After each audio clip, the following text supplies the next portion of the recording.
We've made it to week 6, systems thinking. I've been talking about systems thinking a little bit throughout this course, or referring to it. And now, what exactly is systems thinking? It means so many things. Systems thinking is a really complex concept. So let's just look at some aspects of it. I've referred to it as thinking with more and more complexity. Systems thinking, from a scientific perspective, is based on biomimicry, or based on nature. When we look at something that's not natural, that's mechanical or linear, we look at the manufacturing process. It's linear. We extract resources from the ground, use them, sell them, and then they're used up. Those are fragile systems that are not sustainable. A linear system can break. In systems thinking, by looking at nature, we see that nature is in balance, and it works in cycles and circles. Think about the cycle of the seasons, the rock cycle, the life cycle. All of these things are sustainable and creative. Here are some basic systems thinking principles, just a few to consider out of the many. Cause and effect are not closely related. Fail fast, which means in a school or business context, instead of being worried about right or wrong, just try something out and fail as fast as possible so that you can learn from those failures and try a new idea. Small changes can produce big results, so we look for a leverage point. We look for a small thing we can do that can make a really big difference in the system. Both and thinking. Instead of thinking in dualities of right or wrong, we want to have it all. We don't want to just be inside or outside. How can we be both inside and outside at the same time? There's no blame. Instead of blaming a person when something goes wrong, we look at what the whole system is that created those circumstances. So in the system of education, for instance, if one child fails, we don't blame the child. We figure out what's going on with the system. Talked about biomimicry. And living systems are whole. They have integrity. That's an aspect of biomimicry. So systems thinking can be a science. It can also be a disposition or a way of being. It can be skills. It can be all of these things. One thing systems thinking has to do with is looking beneath the surface. This has to do with personal mastery, right? We check our assumptions and biases and our blind spots and have a habit of thinking below our reactions and impulses. So on a systemic level, on a larger level, when we see an event happen, we don't just react. We think, well, what just happened? And then we go beneath the surface. This is called the iceberg model. Right beneath the surface, we have patterns and trends. Have we seen something similar to this before? And then we go to systems design. What forces are at play that created this event? And then at the very bottom is transformation. So we think about mental models. What way of thinking created this result? And how can we change our thinking? How can we change our consciousness to create a different result? Another way of thinking about systems is the science of causal maps, sometimes called systems archetypes. Scientists have identified 12 different archetypes, and they can become incredibly complicated when they're put together into causal maps. But we're just going to look at the very simple aspects of causal maps.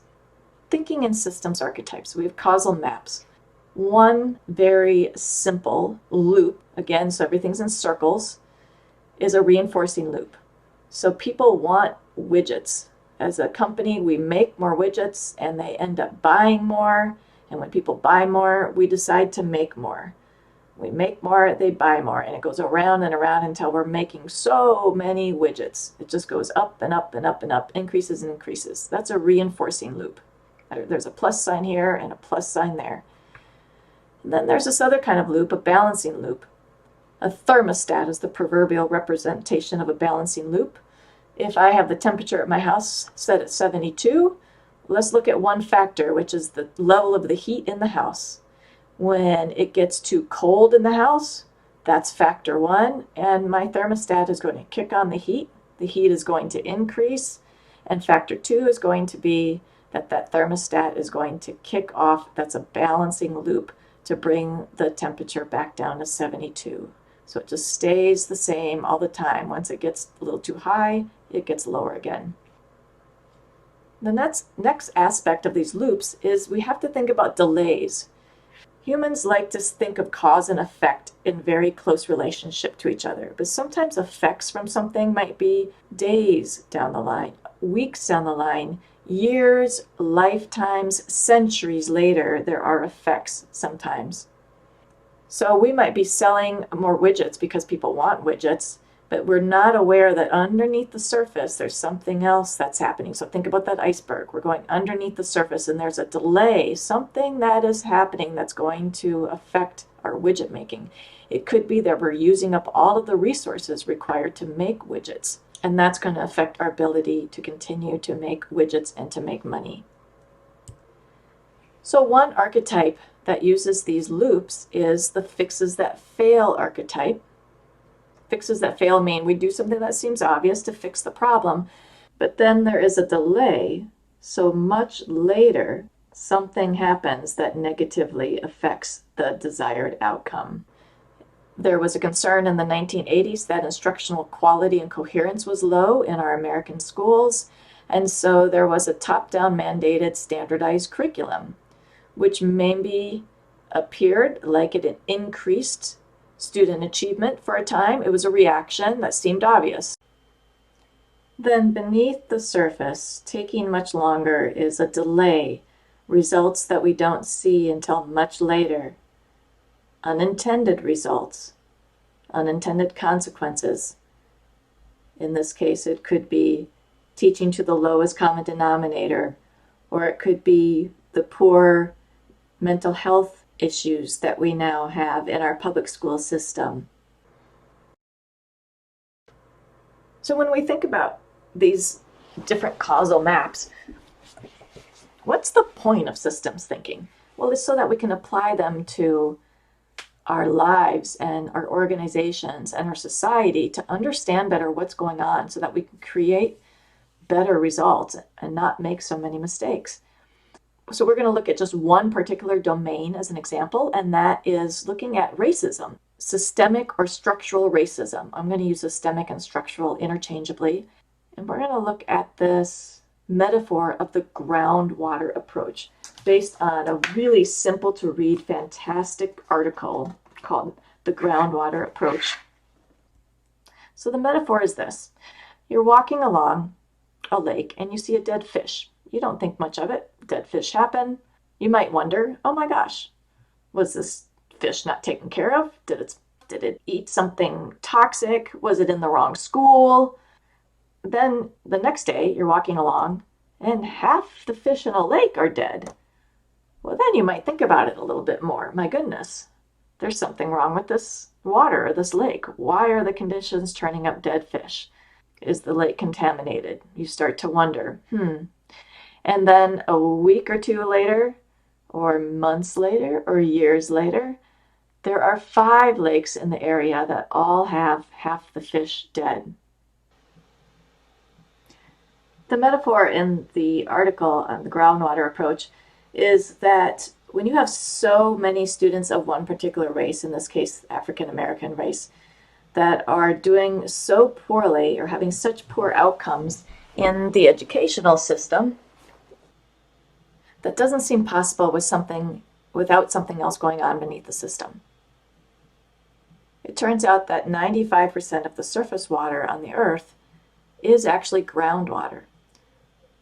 So each lake may seem separate, but they're all connected. And when the results for African Americans are so poor across so many different systems and institutions, not just education, but criminal health and all these other systems, that's when you start realizing that there's a systemic or structural problem. In the article, the authors point to structural racism as part of the reason for these results, and they don't totally explain what that means. In our country, there's a different status that's informally given to people of different races. It's hard to accept, but the understanding is that essentially that white people are at the top of the racial status scale. And that has negative results for people who have lower status. And one way to look at that and understand that is to look at one of the systems archetypes. It's called Success to the Successful. In this session, I will talk about the Success to the Successful archetype. This structure is actually two reinforcing loops that interact in such a way that it causes one loop to grow and the other one to actually diminish. The situation is such that the resources provided on one side are responsible for the success on that side, and resources on the other side are responsible for the success on that side. Though if for some reason or another, one, either A or B, demonstrates more success than the other, because of the nature of the structure, it will then allocate more resources to whichever one of them is more successful. And because they're reinforcing loops, any little bit of additional resources ends up being amplified very readily, so that if B should demonstrate slightly more success than A, it will end up getting more resources and demonstrating more success than A, because the allocation of resources to A has been diminished. So the more success B demonstrates, the more resources it gets, and the fewer resources A gets, so its success declines. And this structure will cause things to become extremely lopsided very readily. This structure is sometimes called the self-fulfilling prophecy, where I think that Tina is smarter than Susie, so I spend more time coaching Tina, and therefore she performs better than Susie, so I've been proven correct, and I continue to coach Tina and not Susie, and Susie becomes a failure while Tina becomes a superstar because of all the coaching that she's been given. If I run this model, notice that the resources are allocated in such a way that B continues to demonstrate tremendous success, and A demonstrates no success any longer. They've been completely derailed. So and the sad thing about it is, seldom is it ever realized ahead of time, and more often than not, it's not even realized after it happens. It's typically just assumed that one person or one group is less performant than another, and time isn't spent to investigate beneath the surface to realize that they are in fact victims of what's happening in the structure and the allocation. And we do that at times without even realizing that we've made that judgment, which is why I continue to say that we need to spend time to challenge the assumptions under which we operate. Much of the time that we spend, we operate in autopilot, not aware of the biases under which we actually decide to do things. So that the approach for this structure is, when you see it happening, ask yourself, is there actually an underlying basis to what's happening? Is it really the group or the individual that's at fault, or are they being under-resourced in some way that's causing them to be less performant than the other group? So it's more often than not, it's a structural problem. Hope you found this informative. Success to the successful is an archetype that can help us understand how that status can create so much advantage over time.